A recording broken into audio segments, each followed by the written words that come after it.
దీక్ష నేటికి 8వ రోజుకు చేరాయి. వీరికి రజక సంఘం జిల్లా అధ్యక్షుడు, కాంగ్రెస్ రాష్ట్ర నాయకుడు రమణ మద్దతు తెలిపారు.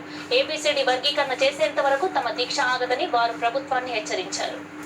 ఏదైతే ఏబిసిడి వర్గీకరణ నుంచి గతంలో 3-4 సంవత్సరాల నుంచి చేస్తున్నటువంటి పోరాటానికి అధికారం ఉన్నటువంటి పార్టీలు మరి కేవలం ఓటు బ్యాంకు రాజకీయాలనే ఉపయోగించుకుంటారు తప్ప అది సరైనటువంటి న్యాయం చేయడం లేదు. కాంగ్రెస్ ప్రభుత్వం అధికారంలో ఉన్నప్పుడు వీళ్ళని దృష్టిలో పెట్టుకుని ఉషా మేహరా కమిషన్ ఒకటి వేయడం జరిగింది. దాని రిపోర్ట్ కూడా వచ్చిన తర్వాత దాని మీద చర్యలు తీసుకునే లోపే కేంద్రంలో మరి కాంగ్రెస్ పార్టీ అధికారం కోల్పోవడం జరిగింది. మరి ఇప్పుడు అధికారం ఉన్నటువంటి బీజేపీ పార్టీ వాళ్ళ అధికారంలోకి రాకన్నా ముందు 100 రోజుల్లోపటినే మరి మేము వర్గీకరణ చేస్తామని చెప్పి హామీ ఇవ్వడం జరిగింది. అటువంటిది మరి వాళ్ళ 3 సంవత్సరాలు గడిచినా కానీ దాని గురించి మాట్లాడడం లేదు. మరి కేవలం ఓట్లని మటుకే ఓటర్లుగానే ఉపయోగించుకున్న జాతిని మేలు చేయకుండా మరి ఇక్కడ అన్యాయం చేస్తున్నటువంటి అధికార పార్టీ నాయకులకు ఖచ్చితంగా కనిపింపు కావాల్సిన అవసరం ఉంది.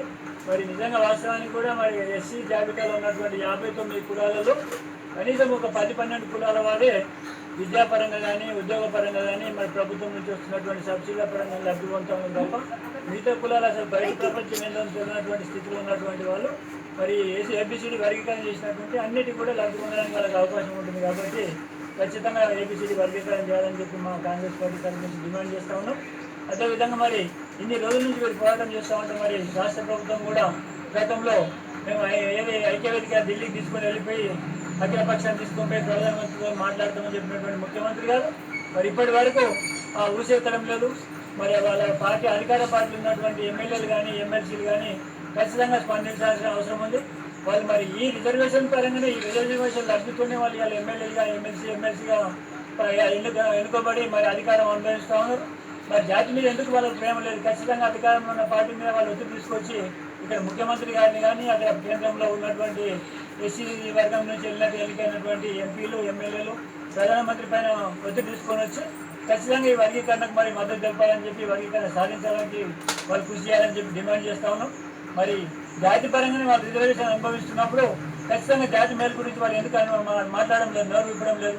అధికార పార్టీలు ఉన్నప్పుడు సరే ఏదైనా కానీ పదవులపై శాశ్వతం కాదు, కొద్ది రోజుల మట్టుకు ఉంటే మరి జాతి మేలు మట్టుకు శాశ్వతంగా ఉపయోగపడేది. కాబట్టి జాతిని మర్చిపోయి వాళ్ళు మరి కేవలం అధికార పార్టీ కొత్తగా వ్యవహరిస్తే మాత్రం జాతి ద్రోహులుగా మిగిలిపోతుందని చెప్పి డిమాండ్ చేస్తూ ఉన్నాం.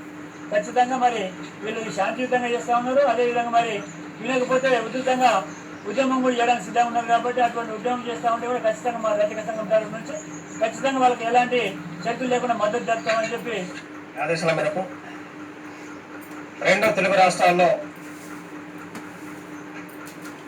రైల్వే నిరాహార దీక్షలకు పిలుపునివ్వడం జరిగింది. ఆందోళన కార్యక్రమాలకు పిలుపునివ్వడం జరిగింది.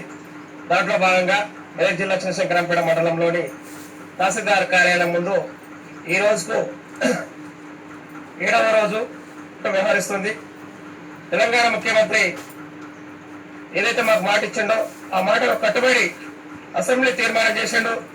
కానీ అఖిలపక్షాన్ని ఏర్పాటు చేసి కూడా ఢిల్లీ తీసుకపోతే సంతోషిస్తాం. మా లక్ష్యం, మా హక్కు ఎస్సీ ఏబిసిడి వర్గీకరణ లక్ష్య సాధన కోసం మేము పనిచేస్తున్నాం. మాకు ఏదైతే 59 కులాలకు అన్యాయం జరుగుతుందని చెప్పి పోరాటం చేస్తున్నాము, 59 కులాలకు సమాన న్యాయం సమాన హక్కు జరగాలంటే తప్పకుండా వర్గీకరణ జరగాల్సిందే. మాదిగల ఓట్లతో చెలగాట మారుతున్నటువంటి బీజేపీ ప్రభుత్వం 100 రోజుల్లో అధికారంలోకి వస్తే వర్గీకరణ చేస్తామని చెప్పేసి మాట ఇచ్చింది. 1000 రోజులు గడుస్తున్నా ఇప్పటి వరకు వర్గీకరణ అంశం పైన ఈ ప్రస్తుత పార్లమెంట్ సమావేశంలో ప్రస్తావించకపోవడం సిగ్గు చేయడం బాధాకరం. ఇప్పటికైనా ప్రభుత్వాలు కళ్ళు తెరిచి పాలకులు మాదిగలు చేస్తున్నటువంటి పోరాటానికి మద్దతు ఇచ్చి మా న్యాయమైన డిమాండ్కు ఈ వర్షాకాల పార్లమెంట్ సమావేశంలోనే ఎస్సీ ఏబిసిడి వర్గీకరణ ప్రవేశపెట్టి చట్టబద్ధత కల్పించే విధంగా చొరవ తీసుకోవాలని చెప్పేసి మరోసారి విజ్ఞప్తి చేస్తున్నాం. ఒకవేళ మాదిగలు విస్మరిస్తే మేము చేసేటువంటి ఉద్యమం ఉధృతం చేస్తామని చెప్పేసి సభ గుర్తు చేస్తున్నాం. రేపు కార్యక్రమం వంట వార్పు కార్యక్రమం నిర్వహిస్తున్నాం.